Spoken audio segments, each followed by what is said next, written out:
Amigos míos, tengan todos ustedes muy buenas tardes. Gracias por permitirme estar con ustedes y reflexionar hoy sobre la situación compleja del sistema eléctrico venezolano. Hace unos días, una pequeña lluvia hizo estallar cientos de transformadores en la ciudad de Maracaibo, producto de la falta de mantenimiento del sistema eléctrico. ¿Y saben ustedes qué había que hacer para evitar que se quemaran todos esos transformadores? Lavar las líneas con agua limpia, como se ha hecho durante toda la historia de la empresa eléctrica zuliana en el VEN y luego en los inicios de Corpo Elec. Pero, ¿qué ha llevado a que se destruya no solamente el sistema? ¿Qué ha llevado a que la empresa decaiga de ese modo tan grave que no esté en capacidad de dar mantenimiento preventivo a los equipos, que es lo elemental, lo básico que hay que hacer bajo cualquier circunstancia en el manejo de un sistema de distribución de electricidad? Si vamos al sistema macro, al sistema mayor, la democracia venezolana e incluso la dictadura de Pérez Jiménez invirtieron altas sumas, muy altas sumas de dinero en iniciar las grandes obras hidroeléctricas del país que garantizan un elevadísimo porcentaje de la electricidad que se consume en Venezuela. El río Caroní está allí y es gratis. Es gratis. En todo caso, lo que hay que hacer es sencillamente colocar las obras civiles, las turbinas, para utilizar la fuerza cinética de esa agua para generar electricidad y distribuirla en todo el país. Por otro lado, venimos utilizando las grandes plantas de ciclo combinado, las plantas que trabajan con fuel, las que trabajan con derivados de los hidrocarburos, como por ejemplo Planta Centro, la Ramón Laguna en Maracaibo, y las nuevas plantas del llamado ciclo combinado, que utiliza gas y gasoil, puede trabajar con los dos sistemas, que están, por ejemplo, la Rafael Urdaneta, que se instaló en la Cañada de Urdaneta. Luego, el gobierno decidió, en un acuerdo con los cubanos, instalar pequeños circuitos con unas plantas traídas de Europa, pero compradas por Cuba, para que la comisión se quedara en Cuba, que nos iban a dar pequeños circuitos como los que usa el gobierno cubano. Evidentemente, eso fracasó porque el propósito era quedarse con unos reales y no hay capacidad para distribuir gasoil en suficiente cantidad para mantener en funcionamiento todas las pequeñas plantas que se colocaron alrededor de las pequeñas ciudades y pueblos de Venezuela. Quizá uno de los elementos más graves tiene que ver con el sistema de distribución. No se han hecho nuevas obras, no se han hecho nuevos tendidos para distribuir electricidad que viene del Guri, que viene de todas las plantas que tenemos en esa zona del Guri, para traerla al país. El resultado de todo esto, mis queridos amigos, un verdadero desaguisado, un verdadero desastre, la destrucción total de un sistema que costó muchísimos años construirlo, muchísimo mantenimiento, muchísima gerencia y trabajadores bien preparados para terminar en esto que hoy tenemos como sistema eléctrico nacional. Por allí han pasado desde Alí Rodríguez, desde el señor Navarro, el señor Chacón Escamillo, el actual ministro, un ingeniero eléctrico que ¿dónde se preparó para manejar grandes sistemas eléctricos? Un ingeniero eléctrico no necesariamente es un elemento técnico capacitado para manejar la distribución de electricidad y la producción de electricidad de todo un país. Se trajeron un montón de equipos para un supuesto parque eólico en aquella onda, tú sabes, ecológica del gobierno, y allá está en La Guajira el parque eólico sin producir electricidad, un cementerio de gigantescas turbinas para producir electricidad con la energía del viento. Otro proyecto, me decía un buen amigo experto en el área, pudo haber sido producir electricidad en el Zulia a partir del carbón. Si tenemos suficiente carbón en la zona del Guasare, pudo haberse producido carbón para generar electricidad como generan los chinos o los italianos, o aquel producto que Venezuela inventó en la Universidad de los Andes, que era una mezcla de agua con arenas bituminosas o con petróleo pesado, la orimulsión, que nos compraban italianos y chinos para producir su electricidad. Hoy, ni orimulsión, ni carbón, ni nada.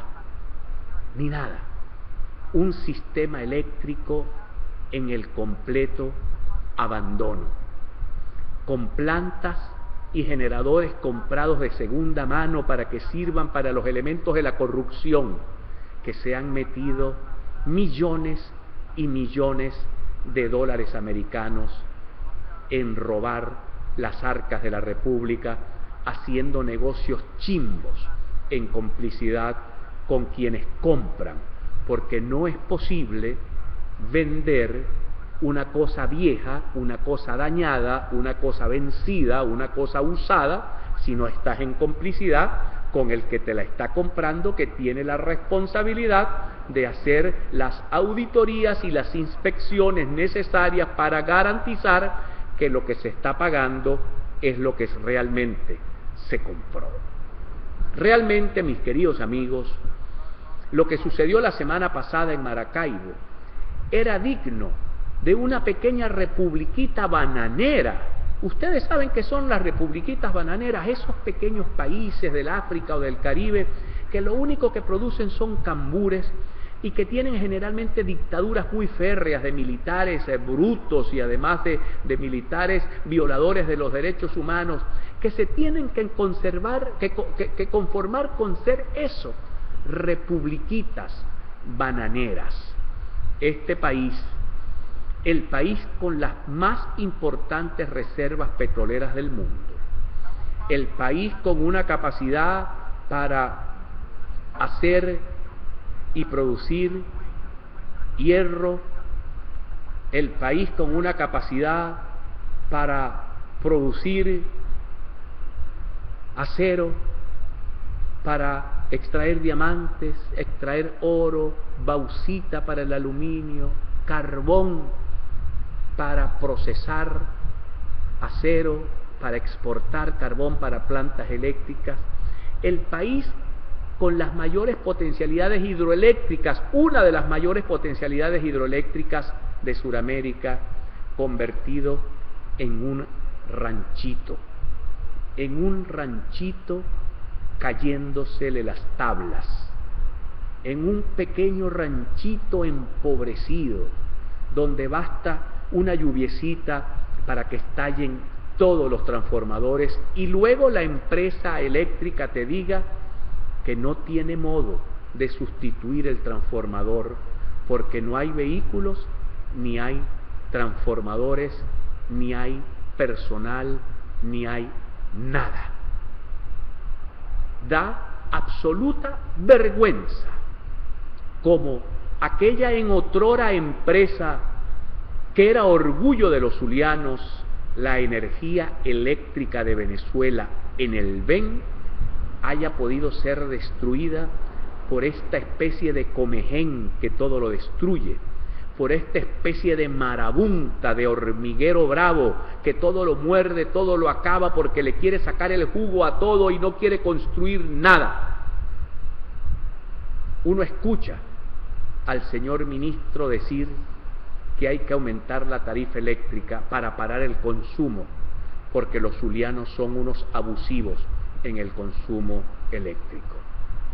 Sé que el señor Chacón Escamillo, por esos apellidos, es mitad andino, tachirense probablemente, y mitad colombiano, de las zonas altas de los Andes colombianos venezolanos, y seguramente jamás ha vivido en el Zulia y lo que significa pasar calor en una ciudad como Maracaibo, cuyas temperaturas bajas llegan a 35 y las altas a 45 grados bajo la sombra, y la sensación térmica puede ser mucho mayor por la humedad que hay en el ambiente. Viene ahora a decirnos que somos los zulianos unos abusivos. Realmente, mis queridos amigos, me queda poco por decir, y me pongo quizás a pensar, ya finalizando esta reflexión, en aquellos líderes de la izquierda zuliana que tanto peleaban por la descentralización. ¿Dónde estará Rodrigo Cabezas? El propio apreciado gobernador Arias Cárdenas, que fue el líder de la descentralización en el Zulia, y ahora calla ante la destrucción de todo lo que había en este estado, hecho por las manos de los zulianos, para beneficio de los zulianos y para beneficio del país. El caballo de Atila, dice el viejo romancero, que por donde pisaba jamás volvía a crecer la hierba. Algo se me parece al caballo de Atila. La gente sin electricidad, viviendo constantes apagones, haciendo cola para comprar comida, haciendo cola para comprar una urna para sus hijos, viviendo en medio de la delincuencia, viviendo en medio de la suciedad, de las ciudades sucias, de las ciudades mal conservadas. Es realmente, mis queridos amigos, una especie de hecatombe. Me decía un buen amigo que vive en Atlanta y visitó Maracaibo en estos días, Juan Carlos, Maracaibo parece una ciudad de la posguerra, cuando finalizó la Segunda Guerra Mundial, que las ciudades quedaron destruidas, acabadas, arruinadas. Esa fue la impresión que mi buen amigo se llevó sobre nuestra hermosa ciudad. Esta reflexión la quiero finalizar no dejándola en el vacío. Los zulianos tuvimos prohombres muy importantes. Fuimos tan importantes en el país que no quisimos independizarnos de España sino hasta que nosotros quisimos. Que tuvimos un propio país, una república del Zulia, con una propia constitución y un gobernador de Estado. Que tuvimos a Pulgar, que era un hombre que, aunque era agresivo, tenía una conciencia del territorio, de la territorialidad y de la federación que hoy avergüenza a los hombres de estos días y de esta época. Hoy, hasta el retén del Marite se lo acabamos de entregar al gobierno central. Puerto, aeropuerto, carreteras, todo lo que era hecho y conservado por las manos laboriosas de los zulianos, hoy son despojos del centralismo. Lo doloroso es que quienes ayer eran los adalides en la lucha contra el centralismo, hoy están callados, o peor aún, entregando lo poco que